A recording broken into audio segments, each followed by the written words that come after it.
50 টাকা কেজির পেঁয়াজ এক সপ্তাহে বেড়ে 75। চিনি তেলের দরও ঊর্ধ্বমুখী, ক্রেতাদের নাভিশ্বাস। আমাদের এখন চলাফেরা খাইতে কষ্ট হয়ে যাচ্ছে। যদি এইভাবে দাম বাড়ে তাতে এই যে আমি তো কিছু কিনতেই পারছি না। পেঁয়াজ, আদা, রসুন, মসুরের ডাল বাড়ে নাই, এমন কোনো জিনিস নেই। বাজার সিন্ডিকেট হয়ে গেছে, এই জন্য এটাকে তদারকি করতে হবে। আগামী 1 মাসের আগে আসার কথা শোনাতে পারছে না মন্ত্রণালয়, শুল্ক প্রত্যাহারে এনবিআরকে অনুরোধ। এনবিআরকে অনুরোধ করা হয়েছে বিশেষত পেঁয়াজের যে শুল্ক আছে 5%, সেই শুল্ক প্রত্যাহার করার জন্য। এই 1 মাস হয়তো একটি পেঁয়াজের মূল্য বেশি থাকার সম্ভাবনা। দেখছিলেন প্রধান শিরোনাম, রাতের সময় সঙ্গে আছি আমি সজল মিত্র রিচার্ড। এবার অন্যান্য শীর্ষ সংবাদ। রূপপুরের পর এবার দক্ষিণাঞ্চলে পরমাণু বিদ্যুৎ কেন্দ্র নির্মাণে রাশিয়ার কাছে সহযোগিতা চাইলেন প্রধানমন্ত্রী। গণভবনে রোসাটম প্রধানের সৌজন্য সাক্ষাৎ। রাজারবাগ দরবার শরীফের পীর দিল্লুরের দুর্নীতির অভিযোগ তদন্তে কোনো বাধা নেই, শুনানিতে হাইকোর্ট। জঙ্গিবাদে মদত ছিল কিনা খতিয়ে দেখার নির্দেশ। ই কমার্সের নামে একের পর এক প্রতারণা, 60 প্রতিষ্ঠানের তালিকা সিআইডির হাতে। টাকা ফেরতের দাবিতে কিউকম গ্রাহকদের মানববন্ধন।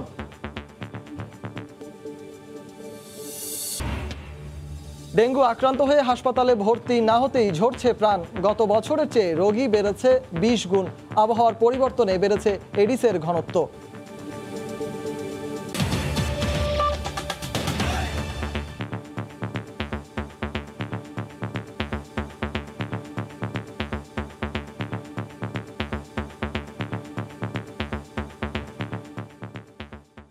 পঞ্চাশ টাকা কেজির পেঁয়াজ এক সপ্তাহে বেড়ে 75 টাকা। তেল লিটারে মিলত 148 টাকা, এখন গুনতে হচ্ছে 158 টাকা। ঊর্ধ্বমুখী চিনি ডালের দরও। ভোগ্যপণ্যের বাজারের এই অবস্থায় অসহায় ক্রেতারা দুষছেন পর্যাপ্ত মনিটরিংয়ের অভাবকে। দ্রব্যমূল্যের বাজারে যেন লেগেছে আগুন। হঠাৎ করে প্রায় প্রতিটি পণ্যের দাম বেড়েছে অস্বাভাবিক হারে। নুন আনতে যাদের পান্তা ফুরোয়, বাজার থেকে তারা ঘরে ফিরছে প্রায় শূন্য ব্যাগ নিয়ে। আমাদের এখন চলাফেরা খাইতে কষ্ট হয়ে যাচ্ছে, কারণ আমরা দিন আনি দিন খাই। যদি এইভাবে দাম বাড়ে তাতে এই যে আমি তো কিছু কিনতেই পারছি না, আমি তো ওদেরকে বারবার দাম জিজ্ঞেস করে চলে যাই। সপ্তাহখানেক আগেও পেঁয়াজের কেজি ছিল 50 টাকা, এখন সেটা 75 টাকা। 148 টাকার সয়াবিন তেল 10 দিনের ব্যবধানে 158 টাকা। আর সরিষার তেলে কেজি প্রতি বেড়েছে 40 থেকে 50 টাকা। মোটা মসুরের ডাল 70 টাকা থেকে হয়েছে 90 টাকা। চিনির দামও বেড়েছে কেজি প্রতি 20 টাকা। এছাড়াও আটা, ময়দা ও আদা রসুন সহ প্রায় প্রতিটি মুদি পণ্যের দাম বেড়েছে 15 থেকে 20 টাকা। পেঁয়াজ, আদা, রসুন, মসুরের ডাল, সয়াবিন তেল, চাউল বাড়ে নাই, এমন কোনো জিনিস নেই। খুচরা বিক্রেতারা বলছেন বাজারের এই নাভিশ্বাস পরিস্থিতিতে অসহায় তারাও। কাস্টমার যেভাবে আমাদেরকে বলে আমরা ওইভাবে উত্তর দিই না। আমরা হয়তো নর্মালে থাকি বা লাভটা একটু কম করি। মার্কেটে মাল কিনতে গেলে দেখা গেল যে বাজার রেট একটু বেশি, তখন বেশি তাই না বেশি ব্যস্ত হয়। আর ক্রেতারা বলছেন সরকারের পর্যাপ্ত মনিটরিংয়ের অভাবেই এই পরিস্থিতি। সরকারের একটু নজর দেওয়া উচিত যে কোথায় ত্রুটিটা আছে। বাজার সিন্ডিকেট হয়ে গেছে, এই জন্য এটাকে তদারকি করতে হবে। হঠাৎ করে কেন এই দাম বৃদ্ধি তা সঠিকভাবে বলতে পারছেন না খুচরা কিংবা পাইকার বিক্রেতারা। আসলে কি বিশ্ববাজারের সঙ্গে তাল মিলিয়ে এই দাম বৃদ্ধি, নাকি বাজার পড়েছে কোনো সিন্ডিকেটের কবলে? ধোঁয়াশা কিন্তু থেকে যাচ্ছে। তবে ক্রেতারা বলছেন এই অবস্থা চলতে থাকলে রাস্তায় নামতে হবে মধ্যবিত্তদেরও। বেলায়েত হোসাইন, সময় সংবাদ, ঢাকা। এদিকে আগামী 1 মাস দ্রব্যমূল্যের বাজার পরিস্থিতি নিয়ে সুখবর নেই বাণিজ্য মন্ত্রণালয়ের কাছে। সকালে এক বৈঠকে পেঁয়াজের ওপর থেকে শুল্ক প্রত্যাহারের নির্দেশনা দিয়ে এনবিআরকে মন্ত্রণালয় চিঠি দিয়েছে বলে জানানো হয়। এছাড়া চিনি ও তেলের ওপর থেকে অ্যাডভান্স ট্যাক্স প্রত্যাহারের নির্দেশনাও দেওয়া হয়েছে। কয়েক মাস ধরেই নিত্যপণ্যের দাম লাগামহীন। সোমবার বাণিজ্য মন্ত্রণালয়ে নিত্য প্রয়োজনীয় পণ্যের মজুদ, সরবরাহ, আমদানি ও মূল্য পরিস্থিতি স্থিতিশীল রাখতে সংশ্লিষ্ট ব্যবসায়ীদের সঙ্গে এক সভা অনুষ্ঠিত হয়। বাণিজ্য সচিবের সভাপতিত্বে সভায় বাণিজ্যমন্ত্রী টিপু মুন্সি ভার্চুয়াল মাধ্যমে যুক্ত হন। এতে এনবিআর, টিসিবি, বাণিজ্য মন্ত্রণালয়ের কর্মকর্তা ও ব্যবসায়ী নেতারা উপস্থিত ছিলেন। পেঁয়াজ সহ সভায় ভোজ্য তেল, চিনি ও মসুর ডালের মূল্য নিয়ে আলোচনা অনুষ্ঠিত হয়। সভার শুরু শুরুতে বাণিজ্য মন্ত্রণালয়ের অতিরিক্ত সচিব AHM শফিকুজ্জামান এসব পণ্যের আন্তর্জাতিক বাজার মূল্য ও বর্তমান পরিস্থিতির তুলনামূলক চিত্র তুলে ধরেন। এছাড়া মন্ত্রণালয়ের বিভিন্ন উদ্যোগের কথা জানানো হয় সভায়। ইন্ডিয়ায় বৃষ্টি হয়েছে দেখে আমাদের এখানে পেঁয়াজের বাজার অস্থির হয়ে গেছে। ইন্টারন্যাশনাল প্রাইস বৃদ্ধি পেয়েছে 11% ওভারঅল। এক মাসে পেঁয়াজের ট্রাকে ওখানে যাতে স্পেশাল অ্যারেঞ্জমেন্টে আসতে পারে আমরা মনিটর করছি। আগামী 4 মাসের জন্য পেঁয়াজের উপর থেকে শুল্ক এবং চিনি ও তেলের উপর থেকে অ্যাডভান্স ট্যাক্স প্রত্যাহারে জাতীয় রাজস্ব বোর্ডকে নির্দেশনা দেওয়ার কথা বলেন বাণিজ্য সচিব। দেশে স্বয়ংসম্পূর্ণ না হওয়া পর্যন্ত এসব পণ্যের সংকট থাকবে বলে মন্তব্য করেন বাণিজ্য মন্ত্রী। এনবিআরকে অনুরোধ করা হয়েছে বিশেষত পেঁয়াজের যে শুল্ক আছে 5% সেই শুল্ক প্রত্যাহার করার জন্য, তেল এবং চিনির উপরের শুল্ক বা যেটা অ্যাডভান্স ট্যাক্স আছে সেটা প্রত্যাহারের জন্য সেপ্টেম্বর থেকে ডিসেম্বর এই সময় উৎপাদন হয় না, সাধারণত নভেম্বর মাসের মাঝামাঝি বা শেষের দিকে আসবে বাজারে। তো তার আগে এই 1 মাস হয়তো পেঁয়াজের মূল্য বেশি থাকার সম্ভাবনা। পেঁয়াজের যে ব্যাপারটা আসছে দিক থেকে চেষ্টা করছি যাতে করে কন্ট্রোলে রাখা যায় যতদূর সম্ভব। তবে আমাদের যতদিন পর্যন্ত আমরা স্বয়ং সম্পূর্ণ হব না ততদিন কখনো কখনো আমাদের কিছুটা ক্রাইসিসের মধ্যে পড়তে হবে। কৃষি মন্ত্রণালয় চেষ্টা করে চলেছে। বাণিজ্য মন্ত্রণালয় জানিয়েছে ভারত ও তুরস্ক থেকে ইতিমধ্যে 15,000 মেট্রিক টন পেঁয়াজ সংগ্রহ করা হয়েছে। প্রসূন আশিস, সময় সংবাদ, ঢাকা। আবারও আলোচনায় দেশের দ্বিতীয় পরমাণু বিদ্যুৎ কেন্দ্র নির্মাণের উদ্যোগ। পাবনার রূপপুরের পর দেশের দক্ষিণাঞ্চলে আরও একটি পরমাণু বিদ্যুৎ কেন্দ্র নির্মাণে রাশিয়ার সহযোগিতা চেয়েছেন প্রধানমন্ত্রী শেখ হাসিনা। তিনি আশা প্রকাশ করেন ভবিষ্যতে দেশটির পরমাণু সংস্থা বাংলাদেশকে এক্ষেত্রে সহযোগিতা করবে। এদিকে সুযোগ পেলে কোরিয়াও বাংলাদেশের পরমাণু বিদ্যুৎ কেন্দ্র নির্মাণে বিনিয়োগে আগ্রহ প্রকাশ করেছে। রাশিয়া বাংলাদেশের দ্বিপাক্ষিক সহযোগিতার নতুন দুয়ার উন্মোচিত হয় 2013 সালে এই চুক্তির মাধ্যমে।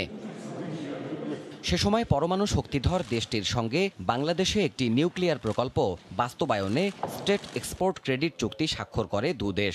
তারই আলোকে দেশটির প্রত্যক্ষ আর্থিক ও কারিগরি সহযোগিতায় রূপপুরে শুরু হয় পরমাণু বিদ্যুৎ কেন্দ্রের নির্মাণ কাজ। 2017 সালে এর মূল নির্মাণ কাজ শুরুর পর থেকেই প্রধানমন্ত্রী শেখ হাসিনা দেশের দক্ষিণাঞ্চলে আরও একটি পারমাণবিক বিদ্যুৎ কেন্দ্র নির্মাণের রাষ্ট্রীয় পরিকল্পনার কথা বলে আসছিলেন। সবশেষ রোববারও তিনি একই প্রসঙ্গে কথা বলেন রূপপুরের প্রথম ইউনিটের চুল্লি স্থাপনের অনুষ্ঠানেও। এই পাওয়ার প্ল্যান্টটা হয়ে যাওয়ার পর আমরা দক্ষিণাঞ্চলে জায়গা খুঁজছি, আর একটা পাওয়ার প্ল্যান্ট আমরা করব। আমার ইচ্ছে পদ্মার ওপারেই করা। যেহেতু রাশিয়ার সহযোগিতায় পরমাণু প্রকল্পটি বাস্তবায়নের পথে অনেকটাই এগিয়েছে, তাই দেশে দ্বিতীয় বিদ্যুৎ কেন্দ্র নির্মাণেও দেশটির সহযোগিতা চেয়েছেন প্রধানমন্ত্রী শেখ হাসিনা।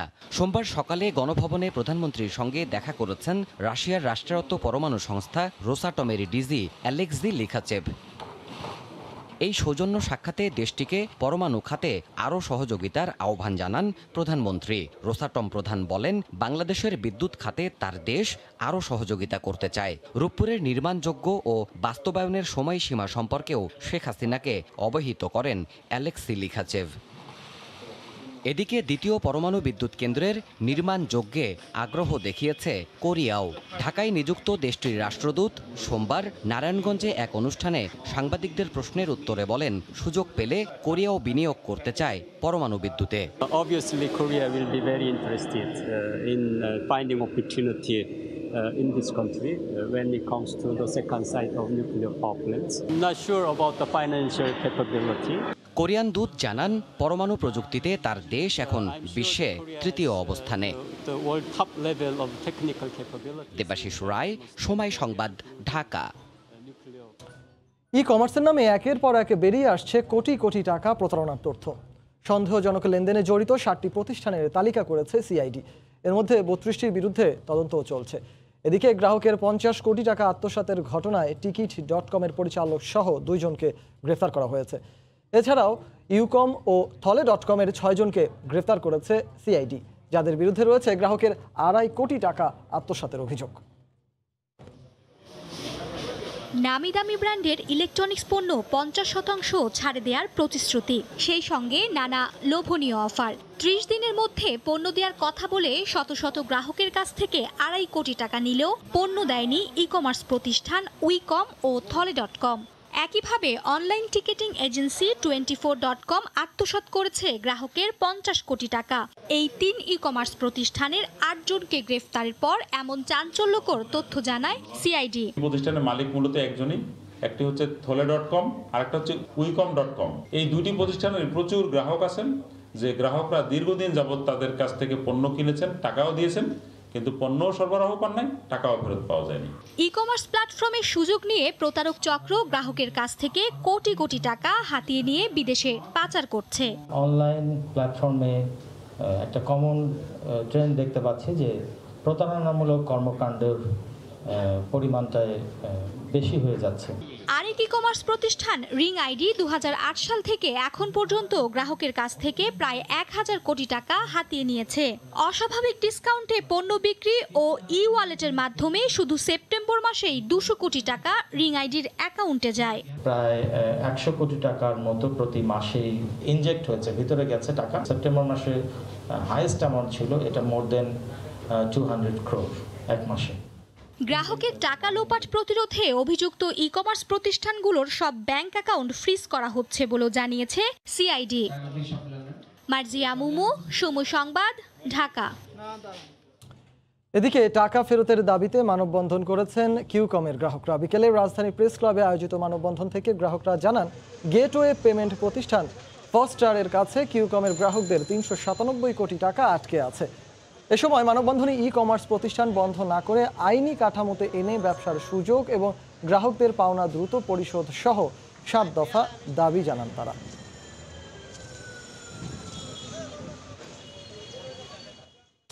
এই বিষয়টি নিয়ে আলোচনার জন্য স্টুডিওতে আজ উপস্থিত আছেন আমাদের সহকর্মী বুলবুল রেজা। আমরা সরাসরি তার কাছে চলে যাব। বুলবুল, আমরা কিছু প্রতিবেদন দেখলাম, পাশাপাশি অন্যান্য যে প্রেস ক্লাবের মানববন্ধন সেই বিষয়েও আমরা জানলাম। আপনার কাছে আসলে কি তথ্য আছে, মানে কোন কোন ই-কমার্স প্রতিষ্ঠানের ব্যাংক হিসাব তলব করা হয়েছে বা অভিযুক্ত এখন পর্যন্ত কারা কারা, সেই তালিকা অনুযায়ী আপনার কাছে কি তথ্য আছে একটু জানাবেন কি? রিচার্ড, আপনাকে ধন্যবাদ। রিচার্ড, আপনি নিশ্চয়ই জানেন যে গত 1 মাসে বেশ কয়েকটি ই-কমার্স প্রতিষ্ঠানের বিরুদ্ধে কিন্তু সুনির্দিষ্ট অভিযোগ আনা হয়েছে এবং তাদেরকে এরই মধ্যে আইনের আওতায় আনা হয়েছে। যদিও এখন পর্যন্ত কতগুলো ই-কমার্স প্রতিষ্ঠান আসলে এই অভিযোগে অভিযুক্ত সেই তালিকা তৈরি করার পাশাপাশি কি পরিমাণ টাকা বিদেশে পাচার হয়েছে কিংবা এই প্রতিষ্ঠানের সাথে যারা জড়িত ছিলেন তারা নিজেরা আত্মসাৎ করেছেন, এই হিসেবগুলো কিন্তু এখনও শেষ হয়নি, যেহেতু এই মামলাগুলো তদন্তাধীন। তবে আমরা একটু দেখে নিতে চাই এখন পর্যন্ত অভিযুক্ত যে ই-কমার্স প্রতিষ্ঠান সেগুলো আসলে কোনগুলো। নিরাপদ.com, ইভ্যালি, ই-অরেঞ্জ, ধামাকা shopping, ring ID, Qcom, SPC world, তারপরে রয়েছে উই.com, থলে.com এবং আরও একটি 24.com। এই যে 10 থেকে 12টি প্রতিষ্ঠান, এগুলো হচ্ছে অভিযুক্ত ই-কমার্স প্রতিষ্ঠান। অর্থাৎ এরই মধ্যে এই যে প্রতিষ্ঠানগুলো রয়েছে এই প্রতিষ্ঠানগুলোর বিরুদ্ধে অভিযোগ রয়েছে যে গ্রাহকের তারা শত শত কোটি টাকা আত্মসাৎ করেছেন। যদিও শুরুতে তারা চটকদার বিজ্ঞাপন দিয়েছেন এবং তাদের এই চটকদার বিজ্ঞাপনের ফাঁদে পড়ে অনেকেই সর্বশান্ত হয়েছেন। পাশাপাশি আরও একটি তথ্য আপনাকে জানিয়ে রাখি, এই অভিযুক্ত ই-কমার্স প্রতিষ্ঠানের পাশাপাশি যেসব প্রতিষ্ঠানের বিরুদ্ধে এরই মধ্যে বিভিন্ন আইনশৃঙ্খলা রক্ষাকারী বাহিনী ব্যাংক তলব করেছে তাদের হিসাবগুলো এবং জব্দ করেছে, সেই তালিকায় রয়েছে ইভেলি, ই-অরেঞ্জ, ধামাকা shopping, Alisha mart, ring ID, Sirajganj shop, Qcom রয়েছে, আরিয়ান মার্ট রয়েছে, দালাল প্লাস রয়েছে এবং বাজাজ কালেকশন। এই প্রতিষ্ঠানগুলোর বিরুদ্ধে অর্থাৎ তাদের যে বিভিন্ন ব্যাংকে যে হিসাবগুলো রয়েছে সেই হিসাবগুলোর তথ্য চাওয়া হয়েছে, অর্থাৎ এগুলো জব্দ করার বিষয়ে একটি তথ্য রয়েছে। পাশাপাশি রিং আইডি নামে যে একটি প্রতিষ্ঠান রয়েছে সেই প্রতিষ্ঠানটি আজকে আমরা পুলিশের অপরাধ তদন্ত বিভাগ সিআইডি যেটি জানিয়েছে তাদের 200 কোটি টাকা এরই মধ্যে ফ্রিজ করা হয়েছে। অর্থাৎ তারা বাংলাদেশ ব্যাংকে চিঠি দিয়ে অনুরোধ করেছিলেন যে তাদের এই টাকাটা যেন জব্দ করা হয়। পাশাপাশি বাকি যে প্রতিষ্ঠানগুলো রয়েছে অভিযুক্ত তাদের কোন ব্যাংকে কতগুলো অ্যাকাউন্ট রয়েছে এবং তাতে কি পরিমাণ লেনদেন হয়েছে, অস্বাভাবিক লেনদেন হয়েছে কিনা, পাশাপাশি মানি লন্ডারিংয়ের তদন্ত করে সিআইডি মানি লন্ডারিং হয়েছে কিনা, বিদেশে টাকা পাচার হয়েছে কিনা সেই তথ্যগুলো জানার কথা বলা হয়েছে। বুলবুল, আপনি যে প্রসঙ্গটায় কথা বলছেন, আমি যদি এখান থেকে বের হয়ে আরেকটু গভীরে যেতে চাই তাহলে অবশ্য প্রশ্নটা এভাবে আসে যে আসলে সন্দেহের তালিকায় কারা কারা আছে। এরা তো একেবারে নিশ্চিত যে এদেরকে তলব করা হয়েছে বা এদের সিজ করা হয়েছে এদের অ্যাকাউন্ট। সন্দেহের তালিকায় কে কে আছে? আর বাণিজ্য মন্ত্রণালয় একটা নোটিশ দিয়েছে সম্পদের তথ্য চেয়ে, সেগুলোর তালিকায় কারা কারা আছে যদি একটু জানাতেন। রিচার্ড, একেবারে শুরুতে অর্থাৎ এই ই কমার্সের যে জালিয়াতি বা প্রতারণা, তার শুরুতে কিন্তু নিরাপদ.com নামে একটি ই কমার্স প্রতিষ্ঠান দিয়ে শুরু হয়েছে। আজকে পর্যন্ত আমরা দেখলাম যে উইকম এবং এসপিসি ওয়ার্ল্ড সহ আরও বেশ কিছু প্রতিষ্ঠান। তবে সন্দেহের তালিকাটা একটু দেখে নিতে চাই। পুলিশের অপরাধ তদন্ত বিভাগ সিআইডি যেটি আজকে জানিয়েছে, তারা 60টি প্রতিষ্ঠানের তালিকা তৈরি করেছেন এর মধ্যে, এবং এর মধ্যে 30 থেকে 32টি, যদিও 32টির কথাই বলেছেন, তদন্ত চলছে। অর্থাৎ এই 32টির কার্যক্রম শেষের দিকে তদন্ত, আর তাদের সন্দেহের তালিকা রয়েছে টোটাল 60টি। পাশাপাশি বাণিজ্য মন্ত্রণালয় গতকাল একটি নোটিশ দিয়েছে বেশ কিছু প্রতিষ্ঠানকে। আমরা যদি একটু দেখে নিতে চাই আসলে সেই নোটিশটি কোন কোন প্রতিষ্ঠানকে দেওয়া হয়েছে, সেখানে 4টি প্রতিষ্ঠান রয়েছে: থলে, দালাল প্লাস, আনন্দের বাজার, অল শপার। এই 4টি প্রতিষ্ঠানকে 17ই অক্টোবরের মধ্যে তাদের দায় এবং সম্পদের যে তথ্য সেটি দিতে হবে। পাশাপাশি 2019 পর্যন্ত অডিট রিপোর্ট তলব করেছে হাইকোর্ট বেশ কিছু কয়েকটি প্রতিষ্ঠানের বিরুদ্ধে। অর্থাৎ তাদের কি পরিমাণ সম্পত্তি রয়েছে, সেই সম্পত্তির এগেনস্টে কি পরিমাণ দায় রয়েছে তাদেরকে, সেই যে তথ্যগুলো রয়েছে সেই তথ্যগুলো কিন্তু আগামী 17ই অক্টোবরের মধ্যে বাণিজ্য মন্ত্রণালয়কে দিতে হবে।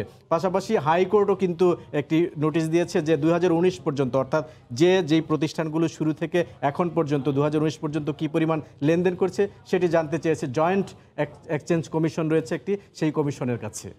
তো আরও একটি প্রতিবেদন আমরা রিচার্ড দেখে নিতে চাই। সেটি হচ্ছে আমরা দেখেছি যে সুদভিত্তিক অর্থাৎ জামানতবিহীন সুদের বিজ্ঞাপন দেওয়া হচ্ছে সামাজিক যোগাযোগ মাধ্যমে, এবং তারা বিশেষ করে ই কমার্স প্রতিষ্ঠান, তারপর ফসলের বীজ সহ অন্যান্য প্রতিষ্ঠানের অফিস ভাড়া নেওয়ার কথা বলে তারা রাজধানীর যে অভিজাত এলাকা রয়েছে সেই অভিজাত এলাকাগুলোতে বাসা ভাড়া নেয় প্রথমে, যদিও এটি পুরোটাই লোক দেখানো। তাদের মূল উদ্দেশ্য সুদভিত্তিক অ্যাপসের মাধ্যমে অর্থাৎ ব্যবসা করা, এবং এই অভিযোগে চীনা 2 জন নাগরিক সহ বাংলাদেশি আরও 10 জনকে গ্রেফতার করেছে ঢাকা মহানগর গোয়েন্দা পুলিশের সাইবার ইউনিট। এই বিষয়ে আমার তৈরি করা একটি প্রতিবেদন রয়েছে, প্রতিবেদনটি দেখে নিতে চাই।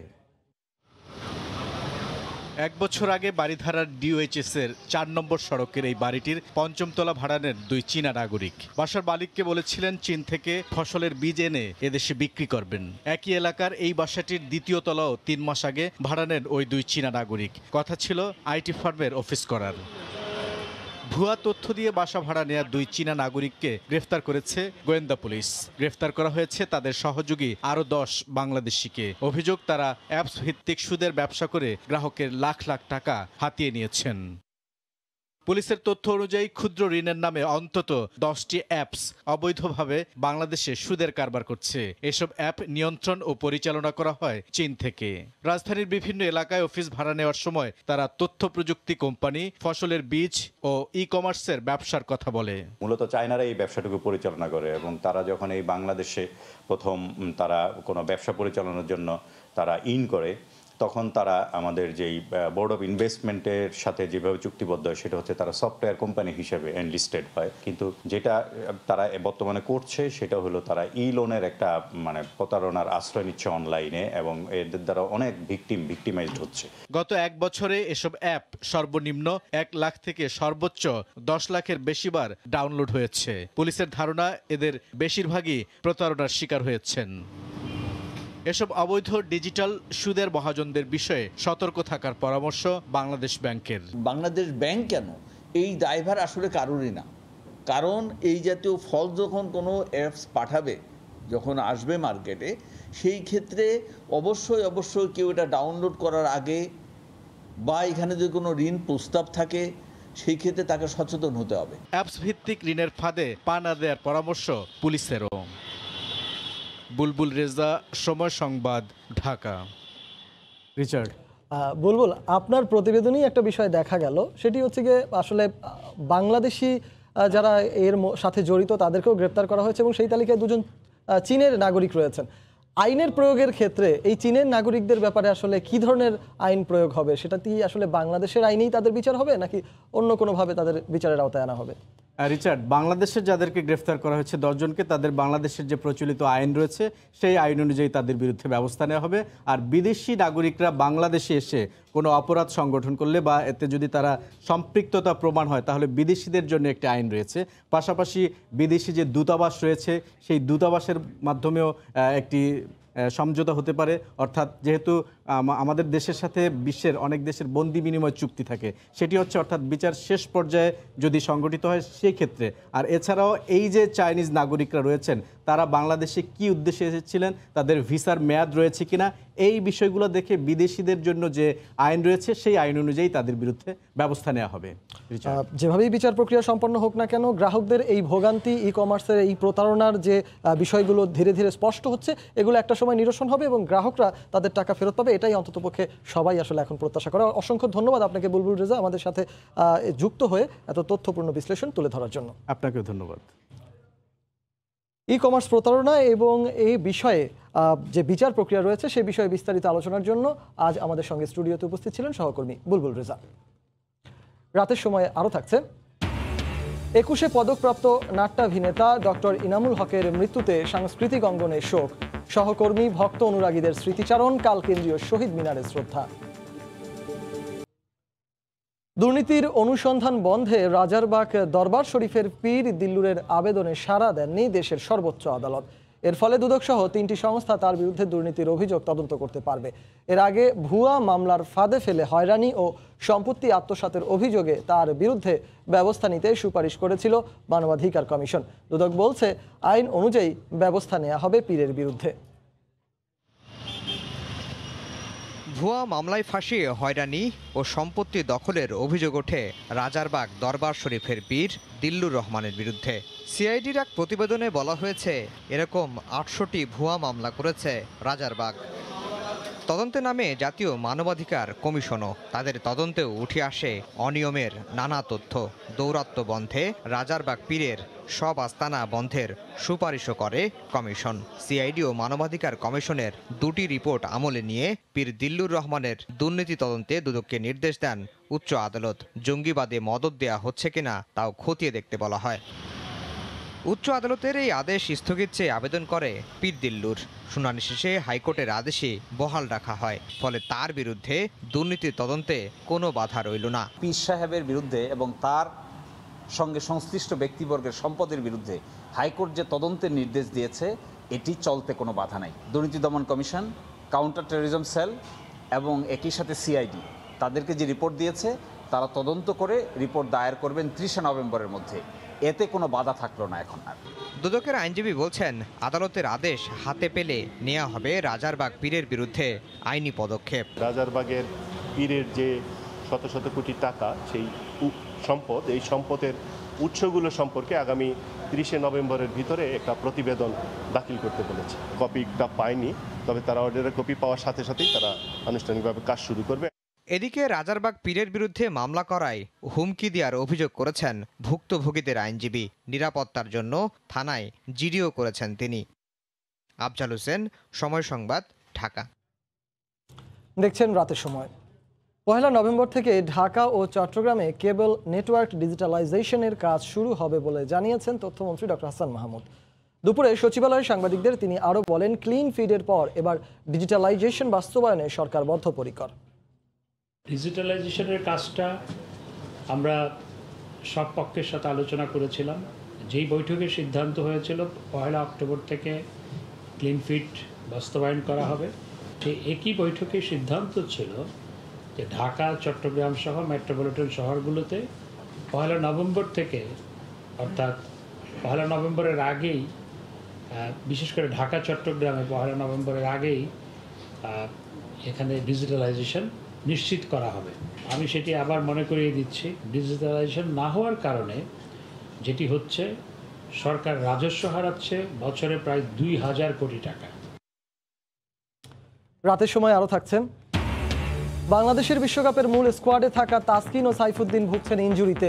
বিকল্প পেসার হিসেবে দলে রাখা হয়েছে রুবেলকে, বললেন আকরাম খান। রাজধানীতে কমছেই না ডেঙ্গুর প্রকোপ। হাসপাতালে ভর্তি হতে না হতেই ঘটছে মৃত্যুর ঘটনাও। দেশে গত বছরের চেয়ে ডেঙ্গু রোগীর সংখ্যা বেড়েছে 20 গুণ। আবহাওয়া বিশেষজ্ঞরা বলছেন, আবহাওয়া পরিবর্তনের কারণে বৃষ্টিপাত বেড়ে যাওয়ায় এবছর এডিসের বিস্তার বেড়েছে।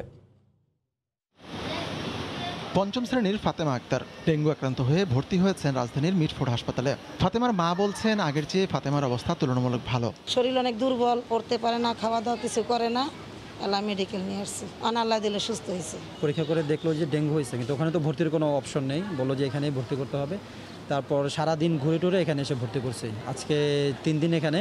রাজধানী জুরাইনের ফাতেমা হয়তো সুস্থ হয়ে বাড়ি যাবে 2-1 দিনের মধ্যে, কিন্তু একই এলাকার 10 বছর বয়সী খাদিজা হেরে গেছে ডেঙ্গুর কাছে। গত মাসে এই হাসপাতালেই ভর্তির একদিন পরেই মারা যায় সে। মিটফোর্ডে প্রায় 70টি শয্যার মধ্যে অর্ধেকেরও বেশি শয্যায় ভর্তি আছে ডেঙ্গু রোগী। লং সেভাইসা, তারপর জ্বর উঠছে, তারপর আমার বরিশাল ভর্তি করাইছি, তারপর বরিশাল দিয়ে ঢাকা। এবার জ্বর আসার পর শরীর ব্যথা ছিল অনেক, প্রচুর পরিমাণে। 103-2 এরকম আর কি, যেটা সব খুবই অবস্থা খারাপ ছিল। এই হাসপাতালে ঢাকার চেয়ে বেশি ভর্তি আছেন বাইরের জেলার রোগীরা, অর্থাৎ ডেঙ্গু ছড়িয়েছে দেশব্যাপী। 2019 সালে যেটা ছিল যে আমাদের আপনার যে ডেঙ্গুর সংখ্যা, অফিসিয়াল সংখ্যা 1 লাখ ছাড়িয়ে গেছিল, আর 20 সালে এসে আসলে সংখ্যাটা অনেকটা কমে গেছিলো। আর এখন 2021 সালে এসে আবার ডেঙ্গু মহামারীটা আবারও অনেক বেশি বৃদ্ধি পেয়েছে আর কি। গত বছর ডেঙ্গু আক্রান্ত হয়ে সারা দেশে হাসপাতালে ভর্তি হন প্রায় 1,500 মানুষ, কিন্তু চলতি বছর এই সংখ্যা 20,000-এরও বেশি। বিশেষজ্ঞরা বলছেন বৃষ্টিপাত বেশি হওয়ার কারণে হিডিস নিয়ন্ত্রণে আসছে না। জলবায়ু পরিবর্তনের ফলে সারা বিশ্বেই তাপমাত্রা, আর্দ্রতা এবং বৃষ্টিপাতের প্যাটার্ন পরিবর্তিত হচ্ছে। এবছর আমরা যেটি দেখছি, অক্টোবর মাসেও বৃষ্টিপাত হচ্ছে, যে কারণে এডিস মশার ঘনত্ব বাড়ছে এবং ডেঙ্গুও কমছে না। ডেঙ্গু থেকে বাঁচতে সিটি কর্পোরেশন ও জনগণকে আরও উদ্যোগী হবার তাগিদ দিয়েছেন সংশ্লিষ্টরা। হাতিকুর রহমান তামাল, সময় সংবাদ, ঢাকা। দেখছেন রাতের সময়, সঙ্গেই থাকুন। 21-এ পদকপ্রাপ্ত নাট্যাভিনেতা ডক্টর ইনামুল হকের মৃত্যুতে সাংস্কৃতিক অঙ্গনে নেমে এসেছে শোক। বিকেলে তার মৃত্যুর খবরে বেইলি রোডের বাসভবনে ছুটে যান সহকর্মী, ভক্ত ও অনুরাগীরা। কাল কেন্দ্রীয় শহীদ মিনারে শ্রদ্ধা নিবেদন শেষে বনানী কবরস্থানে তাকে দাফনের কথা রয়েছে। গুণী এই অভিনেতার মৃত্যুতে শোক জানিয়েছেন প্রধানমন্ত্রী শেখ হাসিনা। অভিনয়ের সাথেই ছিল আজন্ম বসবাস। জীবনব্যাপী নিমগ্ন গুণী এই অভিনেতা অভিনয়কে কেবল পেশা নয়, নিয়েছিলেন শিল্পবোধে উৎসাহী মনকে তৃপ্ত করার মাধ্যম করে। শুরুটা মঞ্চ থেকে। নটরডেম কলেজে পড়াশোনাকালীন সময়ে প্রথম মঞ্চে অভিনয় করেন। 1968 সালে বুয়েট ক্যাম্পাসে নাগরিক নাট্য সম্প্রদায়ের যাত্রা শুরু হয়। এই দলের প্রতিষ্ঠাতা সদস্য ছিলেন তিনি। বুড়ো শালিকের ঘাড়ে রো, রেদওয়ান গাজীর কিস্সা, নুরুল দিনের সারা জীবন সহ আরও বহু নাটকে অভিনয় করে স্মরণীয় হয়ে আছেন তিনি। 1995 সালে তিনি প্রতিষ্ঠা করেন নাগরিক নাট্যাঙ্গন নামে আরেকটি নাট্যদল। লিখেছেনও বিস্তর মঞ্চ, টেলিভিশনের নাটক, লিখেছেন সাহিত্য। টেলিভিশন নাটকেও ছিলেন জনপ্রিয়। গুণী এই অভিনেতা শারীরিকভাবে সুস্থই ছিলেন। সোমবার দুপুরে খাবারের পর ছিলেন বিশ্রামে। আরাম কেদারে বসে আকস্মিকভাবে মৃত্যু হয় তার। ডক্টর ইনামুল হকের মৃত্যুর খবর শুনে ছুটে আসেন দীর্ঘদিনের শিল্পবন্ধু, সহকর্মী, ভক্ত, অনুরাগীরা। শেষ বিদায়কালে বন্ধু পরিজনরা জানিয়েছেন কান্না ভেজা বিদায়ী অভিবাদন। উনি সাম্প্রদায়িক সংস্কৃতির বিরুদ্ধে উনি অবিচল সংগ্রামের কাণ্ডারি ছিলেন। সেই 68 সাল 69 সাল থেকে একসঙ্গে কাজ করছি। মুক্তিযুদ্ধ ও মুক্তিযুদ্ধের সময় আমি যখন স্বাধীন বাংলা বেতার কেন্দ্রে যাব, আমার সব ব্যবস্থা করে দিল। যে এইভাবে চলে যাবে এটা ভাবতেও পারিনি। আমরা ডক্টর ইনামুল হককে একজন গুণী নাট্যজন হিসেবে চিরদিন মনে রাখবো। শুধু এটুকুই বলি, এনাম ভাই, আপনি আমাদের মধ্যে আছেন, আপনি চিরজীবী হন। মঙ্গলবার সকাল 11টায় ইনামুল হকের মরদেহ কেন্দ্রীয় শহীদ মিনারে রাখা হবে সর্বসাধারণের শ্রদ্ধা নিবেদনের জন্য। এরপর বনানী কবরস্থানে শায়িত হবেন ডক্টর ইনামুল। ফাতেমা আইনি, সময় সংবাদ, ঢাকা।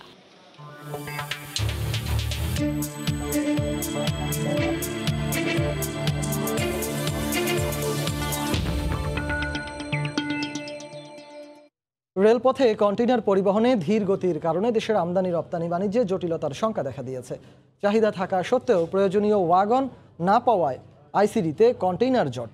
এই অবস্থায় প্রতিদিন অন্তত 200 করে কন্টেইনার পরিবহনের জন্য রেলওয়েকে চিঠি দিয়েছে বন্দর কর্তৃপক্ষ। অন্যদিকে পর্যাপ্ত ওয়াগনের ব্যবস্থা সত্ত্বেও বন্দর কন্টেইনার দিতে পারছে না বলে দাবি রেলওয়ের। শাখাওয়াত ত্রিপুর ক্যামেরায় বিস্তারিত জানাচ্ছেন কমল দে। বন্দর দিয়ে পণ্য আমদানির সময় কন্টেনারের গন্তব্য উল্লেখ করেই আমদানিকারকদের ঋণপত্র খুলতে হয়। এক্ষেত্রে সড়কপথের কন্টেনারের গন্তব্য নিয়ে তেমন সমস্যা না হলেও জটিলতার সৃষ্টি হচ্ছে রেলপথে ঢাকা কমলাপুর আইসিডিতে কন্টেনার পাঠানো নিয়ে। 876 টিউএস ধারণ ক্ষমতার চট্টগ্রাম বন্দরের আইসিডি ইয়ার্ডে কন্টেনার রয়েছে প্রায় 500। রেলপথে কন্টেনার পরিবহনে পর্যাপ্ত ওয়াগন না পাওয়ায় সংকট সৃষ্টি হচ্ছে বলে অভিযোগ করছেন বন্দর কর্তৃপক্ষ। সব বিষয় বিবেচনা করে যদি রেল কর্তৃপক্ষ ওয়াগন সংখ্যা বৃদ্ধি করে তাহলে আমাদের এই সমস্যা আর থাকবে না। প্রয়োজনীয় কন্টেনার না পাওয়ায় বর্তমানে মাত্র 2 জোড়া ট্রেন চলছে। এক্ষেত্রে বন্দরের প্রয়োজনীয় যন্ত্রপাতি সংকটকে দুষছেন রেলওয়ে পূর্বাঞ্চলের এই শীর্ষ কর্মকর্তা। আমাদের হাতে এখন যথেষ্ট লোকোমোটিভ আছে, এই জন্য আমি আহ্বান জানাই যে বন্দর কর্তৃপক্ষ বা তাদের যাদের স্টেক হোল্ডার আছে তারা বেশি করে কন্টেনার ক্যারি করুক। তবে জটিলতা এড়িয়ে সমন্বয়ের কোনো বিকল্প দেখছে না আইসিডি ইয়ার্ড পরিচালনাকারী অপারেটর সাইফ পাওয়ার টেক।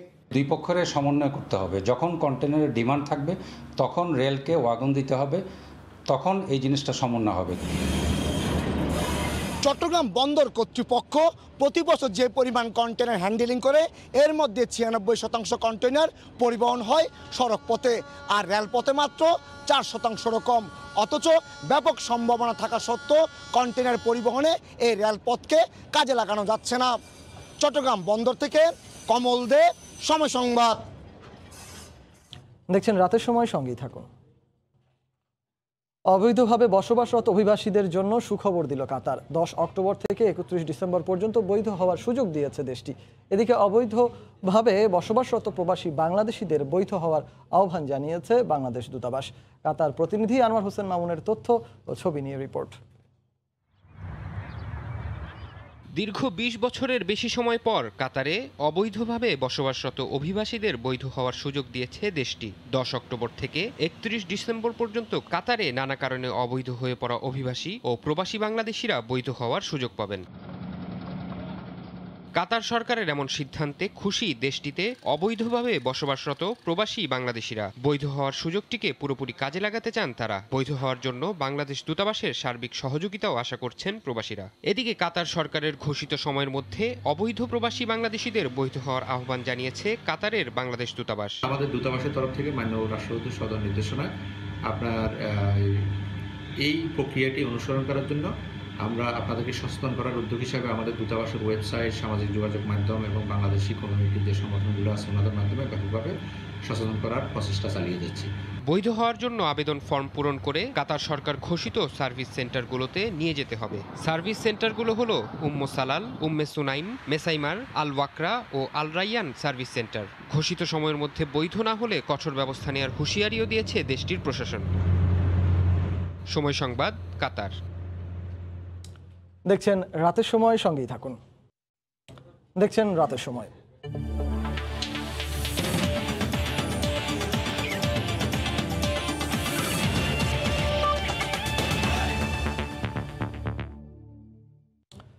কিছুটা ইনজুরিতে ভুগছেন বাংলাদেশ ক্রিকেট দলের 2 পেসার তাসকিন আহমেদ ও সাইফুদ্দিন, যে কারণে আরেক পেসার রুবেল হোসেনকে দলের সাথে রাখা হয়েছে, এমনটাই জানিয়েছেন cricket operations chairman Akram Khan.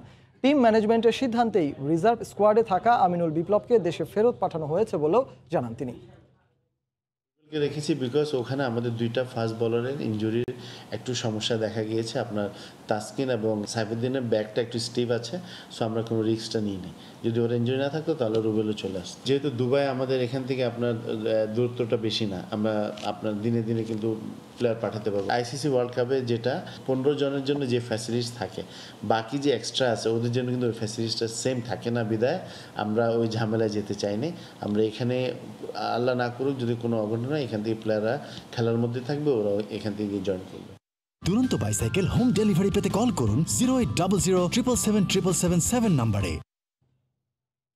এ পর্যায়ে শীর্ষ সংবাদ জানিয়ে দিচ্ছি আরেকবার।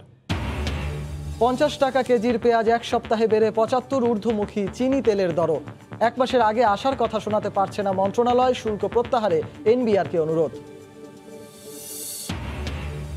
রূপপুরের পর এবার দক্ষিণাঞ্চলে পরমাণু বিদ্যুৎ কেন্দ্র নির্মাণে রাশিয়ার কাছে সহযোগিতা চাইলেন প্রধানমন্ত্রী। গণভবনে রোসাটম প্রধানের সৌজন্য সাক্ষাৎ। এবং রাজারবাগ দরবার শরীফের পীর দিল্লুরের দুর্নীতির অভিযোগ তদন্তে কোনো বাধা নেই, শুনানিতে হাইকোর্ট। জঙ্গিবাদে মদত ছিল কিনা খতিয়ে দেখার নির্দেশ। এই ছিল রাতের সময়ে, সঙ্গে থাকুন সময়ের।